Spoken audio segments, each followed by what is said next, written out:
Hello friends, triple for awakening and Anjali guidance में आप सभी का स्वागत है। ओम नमः शिवाय, जय मां दुर्गा। फ्रेंड्स, आज का टॉपिक है spiritual ego. Are you dealing with spiritual ego? कहीं आप स्पिरिचुअल ईगो के शिकार तो नहीं हो गए हैं?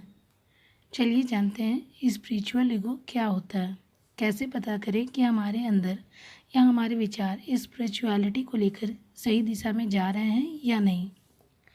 अगर आप टीएफ जर्नी या स्पिरिचुअल जर्नी में हैं तो स्पिरिचुअल ईगो का भी एक स्टेज आता है इस जर्नी में, जो टीएफ जर्नी और स्पिरिचुअल जर्नी के स्टेज में से एक स्टेज यह भी है। यह व्यक्ति के जीवन में अध्यात्म का ज्ञान होने से लेकर उस रास्ते पर चलने और आध्यात्मिक विकास करने पर भी उसका पीछा नहीं छोड़ता है। जो व्यक्ति इसे निकल जाते हैं वही व्यक्ति 6D और 7D को अचीव कर पाते हैं। वैसे हम स्पिरिचुअल ईगो के बहुत सारे टाइप्स बना सकते हैं, या जनरली यूँ कहें कि अध्यात्म के रास्ते पर चलने की शुरुआत करते ही हमें इसका सामना करना पड़ता है। आज मैं आपको स्पिरिचुअल ईगो की 3 मेन स्टेज बताऊंगी, जिससे आप जान सकते हैं कि आप में कहीं ये स्पिरिचुअल ईगो तो नहीं आ गया है। तो चलिए शुरू करते हैं कि स्पिरिचुअल स्टेज के ईगो के क्या स्टेज हैं। स्पिरिचुअल ईगो के जो है फर्स्ट स्टेज की हम बात करते हैं। पहला स्टेज होता है spiritual ego of the novice, यानी यह स्टेज वो स्टेज होता है जिसमें लोग अवेकन होते हैं, यानी उनका फर्स्ट स्पिरिचुअल जर्नी में स्टार्ट होता है स्टेज, अवेकनिंग के प्रोसेस में होते हैं, या जिनकी अवेकनिंग हुई होती है। उन्हें ऐसा लगने लगता है कि उन्हें किसी कोच, हीलर, मेंटर या गुरु की आवश्यकता नहीं है। वो किसी की मदद उन्हें नहीं चाहिए। उन्हें ऐसा लगने लगता है, हैलुसिनेशन से डील करने लगते हैं। उन्हें ऐसा लगता है कि भगवान ने उन्हें खास आशीर्वाद दे दिया है और दूसरे की गाइडेंस को सुनना वो ज़रूरी नहीं समझते हैं। वो खुद ही बिना किसी गुरु के ही आगे बढ़ने की कोशिश करते हैं। वो अपना ज्ञान मेडिटेशन खुद से करते हैं, योगा खुद से करते हैं, किसी की वीडियो को देख करके, बुक पढ़ के, या इधर उधर या कहीं कहीं सुनी बातों को जानकर अपना ज्ञान बढ़ाते हैं। जब उन्हें अध्यात्म का ज्ञान होना शुरू होता है तो वो अपने आसपास के लोगों को अपनी ही तरह स्पिरिचुअल जर्नी पर चलने की सलाह देते हैं या बदलने की कोशिश करते हैं, पर वह भूल जाते हैं कि सभी की जर्नी या सोल पर्पस अलग अलग है, या अपनी फैमिली फ्रेंड्स के बीच अपने अंदर होने वाले बदलाव के बारे में बताते हैं, और बदले में लोग उन्हें बेवकूफ़ और पागल समझने लगते हैं।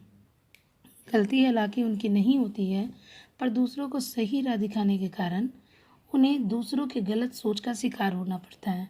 इसलिए अपने अंदर हो रहे आध्यात्मिक चमत्कारों को अपने आप तक ही सीमित रखें।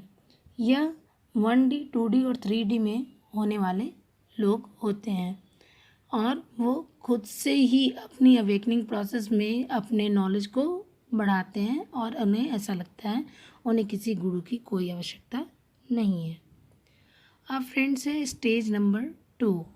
ये स्टेज नंबर 2 जो है वो spiritual ego of the member, यानी जब कोई मेंबर किसी भी चैनल का हिस्सा बन जाता है, या तो उसके अंदर भी स्पिरिचुअल ईगो आने की संभावना बढ़ जाती है। इस स्टेज में जब व्यक्ति किसी मेंटर या गुरु को अपनाता है, उसे यह फील होता है कि वह किसी खास कम्युनिटी का हिस्सा है और उससे जुड़े चैनल को सब्सक्राइब करके उनका हिस्सा बन जाता है। जो स्पिरिचुअल गुरु होते हैं वो या तो चैनलिंग करते हैं, या टैरोट रीडिंग करते हैं, या इनर वर्क कोच बन जाते हैं, एस्ट्रोलॉजर बन जाते हैं, न्यूमरोलॉजर बन जाते हैं, हीलर बन जाते हैं, एंजेलिक हीलर बन जाते हैं, रेकी मास्टर बन जाते हैं, क्रिस्टल हीलर बन जाते हैं, गाइड बन करके आपकी मदद करते हैं, और इस तरह से आपके जीवन में आते हैं। पर इस स्टेज में जब कोई व्यक्ति किसी कम्युनिटी का हिस्सा बनता है, किसी खास कम्युनिटी का हिस्सा बनता है, तो उन्हें लगता है कि जिसके जितने ज़्यादा व्यूज़ हैं वही सबसे अच्छा मेंटर है, जिसके जितने ज़्यादा सब्सक्रिप्शन है वही सबसे ज़्यादा अच्छा मेंटर होता है। जो इनर वर्क की कम्युनिटी में है वो सोचते हैं कि टैरो रीडिंग अच्छी नहीं है, उस कम्युनिटी के लोगों की बुराइयाँ शुरू कर देते हैं, उस गुरु की बुराइयाँ शुरू कर देते हैं, या मन में ऐसा विचार लाते हैं कि बाकी सारे फालतू हैं, मैं जिसमें हूँ वही सबसे अच्छा ज्ञान है, या मैं जिसको फॉलो कर रहा हूँ वही सबसे बेहतर है। और यह भूल जाते हैं कि सभी की जर्नी स्पिरिचुअलिटी से ही शुरू हुई है, और ये सभी लोग उन सभी स्टेज को पार करके ही यहाँ तक आए हैं, या यूँ कहें कि समुद्र को पार करके ही इस स्टेज पर आए हैं। तो सभी की जर्नी जो होती है जब स्पिरिचुअलिटी से ही शुरू हो रही है, और वो एक स्टेज को पार करके अपने सोल पर्पस के अनुसार अपना काम कर रहे हैं, तो हम किसी को बेहतर और किसी को कम बेहतर कैसे समझ सकते हैं, और किसी एक ख़ास कम्युनिटी का हिस्सा क्यों बन सकते हैं और कैसे बन सकते हैं। हाँ, ये बात अलग है कि अगर हमने एक कम्युनिटी में नॉलेज को पा लिया तो दूसरे कम्युनिटी में जा कर के फिर उसकी भी नॉलेज को देखते हैं या उसे सीखने का प्रयास करते हैं। तो ये वो लोग होते हैं जो 4D में होते हैं और 4D में डील कर रहे होते हैं। तो अब हम स्टेज 3 की बात करेंगे कि स्टेज नंबर 3 कौन सा होता है। तो ये वो स्टेज होता है friends, spiritual ego of the गुरु। अब आपको बड़ा स्ट्रेंज लग रहा होगा कि ये मैं क्या बोल रही हूँ, कि गुरु में भी क्या स्पिरिचुअल ईगो आ जाता है। तो सुनने में बहुत अजीब लगता है फ्रेंड्स, पर ये सच है। जब आप स्पिरिचुअलिटी के स्टेज के एक लेवल को अचीव कर लेते हैं तो किसी गुरु में भी स्पिरिचुअलिटी को लेकर के ईगो आ जाता है। वो 5D में होते हुए भी जो है उनमें ईगो आ जाता है। उन्हें ये लगता है कि भगवान और उनका डायरेक्ट कनेक्शन है, वो आपकी बात भगवान तक पहुंचा सकते हैं, वो आपके भविष्य को बता सकते हैं, वो हर एक चीज़ों को बता सकते हैं, वो आपके भाग्य को बदल कर रख सकते हैं। कभी कभी वो इतना हार्श बोलते हैं कि उन्हें पता ही नहीं चलता, जाने अनजाने में वो किसी को तकलीफ़ दे देते हैं, अपनी कम्युनिटी को ही प्रायोरिटी देते हैं, और ये सजेशन देने लगते हैं कि टैरो रीडिंग मत देखो। आपने कई बार देखा होगा कि वो ये कहते हुए रहते हैं कि उसमें जाने से आपका समय बर्बाद होगा, वो नहीं देखो, ये नहीं देखो। एस्ट्रोलॉजी में TF का कंसेप्ट गलत है, ऐसा कुछ नहीं होता है कि TF जर्नी जो है एस्ट्रोलॉजी से पता चलेगा, ऐसा कुछ नहीं होता है। तो कुछ खास लोग बोलते हैं कि टैरो रीडिंग ही देखो, इनर वर्क वाले चीज़ों पे नहीं जाएं। तो ऐसे बहुत सारे लोग होते हैं जो इस तरह से करते रहते हैं। तो और ऐसा आपको कभी कभी सुनने को मिल जाता है, ना चाहते हुए भी। तो पर ऐसा कुछ नहीं होता। इनर वर्क में ही सिर्फ मेडिटेशन और योगा करें, इनर वर्क में और सारी चीज़ें नहीं आती हैं। तो ऐसा बहुत सारे जो डायलॉग होते हैं आपको सुनने को मिलेंगे। अपने व्यूअर्स और सब्सक्राइबर को बेवकूफ़ समझने लगते हैं, कम आंकने लगते हैं, या उनको लगता है कि उनके पास तो कोई ज्ञान ही नहीं है, या उन्हें ये लगता है कि उनका लेवल बहुत छोटा है, इन्हें ज्ञान की कमी है और हमें उनको ज्ञान देना है।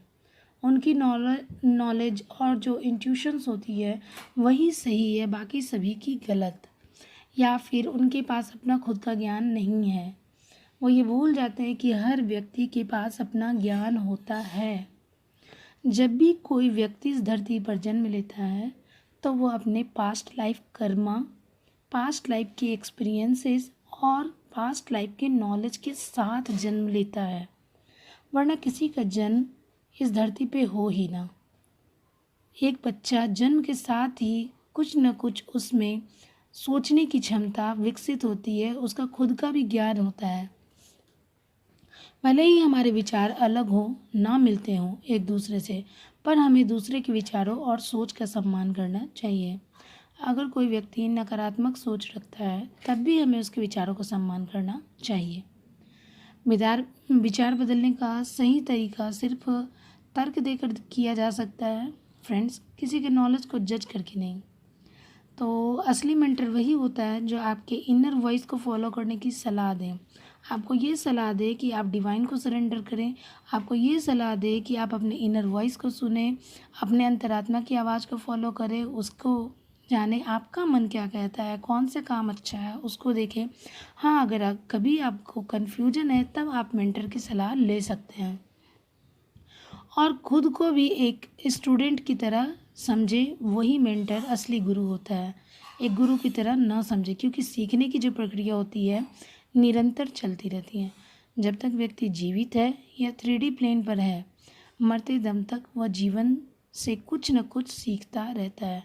और मेरा ऐसा मानना है फ्रेंड्स कि if you stop learning then you stop your growth. ये वो लोग होते हैं जो गुरु में 5D और 4D में होते हैं, जो गुरु तो बन जाते हैं लेकिन कभी कभी उनमें स्पिरिचुअल ईगो भी आ जाता है, और जो इस स्टेज को पार कर लेते हैं वही 6D और 7D को अचीव कर लेते हैं। तो हीलर, टैरोट रीडर या गुरु होने के बावजूद भी, एक गाइड और कोच होने के बावजूद भी कभी कभी उन्हें इस स्पिरिचुअल ईगो के स्टेज को पार करना पड़ता है। तो आप भी अपने जर्नी में आगे बढ़िए फ्रेंड्स। ये था मेरा आज का वीडियो। अब आप समझ चुके होंगे कि स्पिरिचुअल ईगो क्या होता है। तो आज तक के लिए इतना ही फ्रेंड्स। अब हम मिलेंगे अगले वीडियो में, और आप अपने स्पिरिचुअल जर्नी को आगे रखें और अपने इनर वॉइस को सुने, अंतरात्मा की आवाज़ को फॉलो करें।